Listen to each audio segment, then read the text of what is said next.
My man Warren G, legend in the game, West Coast hip hop, New York hip hop, worldwide, man. What's good, Warren G? Thanks for making it down to RS Radio, man. We appreciate your time. Yeah, thanks for having me here, man. I mean, New York always show me a lot of love, man. Definitely. So anytime I come here, I'm here.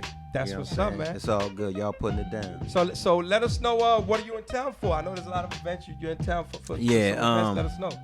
I just came down for the 25th year anniversary Okay. hip hop honors for DEFJAM. Crazy. Came down to be honored and honor them, and did a performance of Regulate Me and Trey song. Wow, off the that's chain. big. You So know. he nailed it?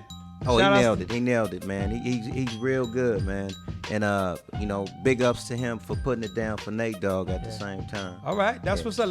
Let's talk about the whole Regulate record, man. One of the biggest records of the '90s. One of the biggest records in hip hop, man. And Yeah. pretty much one of your biggest records, to break through. That was on Def Jam.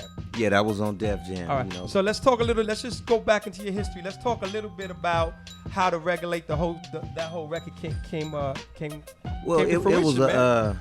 a situation that some cats I know, I was there, but it wasn't nothing I could really do. Okay. You know what I'm saying? It's like this. Your homeboy's getting jacked. You ain't got no heat, Okay. and you can't help them. So this is a But true, if you go out there, you going to get popped. okay. So let me And somebody. it was happening, but I couldn't really do nothing. So after the dudes let him go, Okay.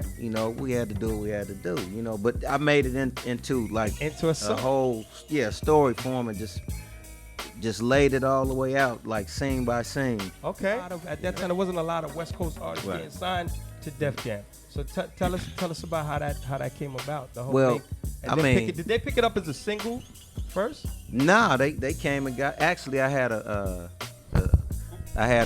you talking about how it started, how Yeah. I ended up being with With Def Def Jam. Jam. Well, I had a record called Endo Smoke. Okay. That was on the Poetic Justice soundtrack, and it was like huge in LA at the time. Okay. And somehow, some way, my buddy Paul Stewart had got the song to Chris Lighty and Leor and them, and let them know. They was like, this dude got some hot stuff. So Leor flew out, Chris flew out, they hung out with me. Actually, Leor came to my apartment.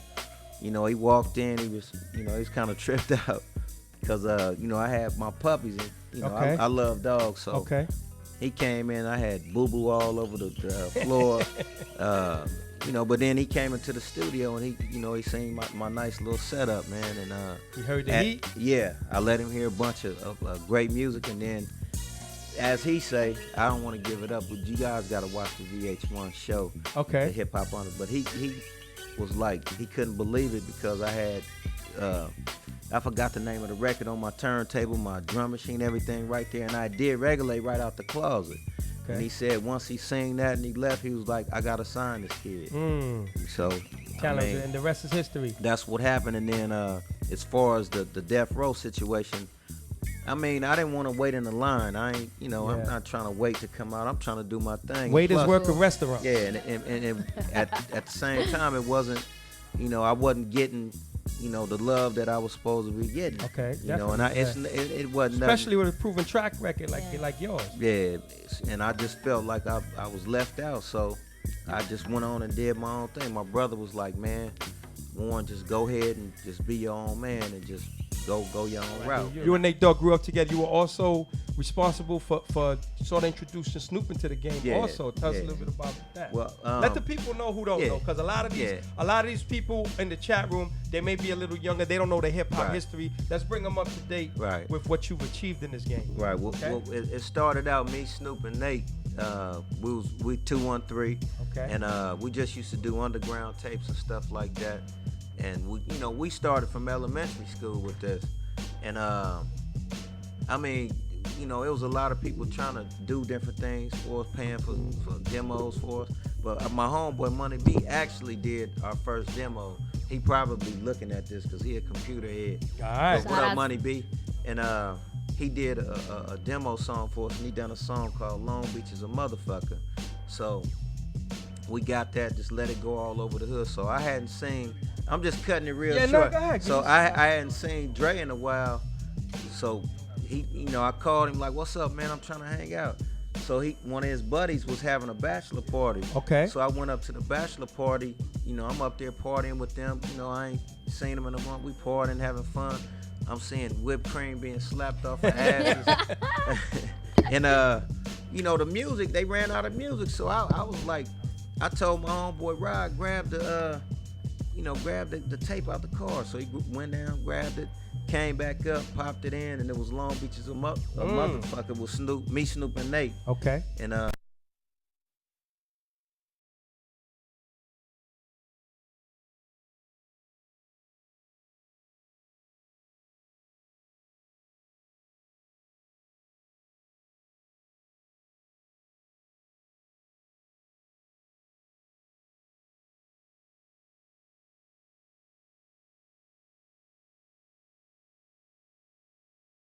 into it, we had our argument. Who, you and Snoop? Yeah. Wow, what happened? Brothers. Yeah, Me and tell us Snoop about- brothers. I know. I was just mad because a lot of other people was getting into his head, trying to steer him in another direction, into where he was like not really messing with me and Nate. They was taking like breaking our relationship up.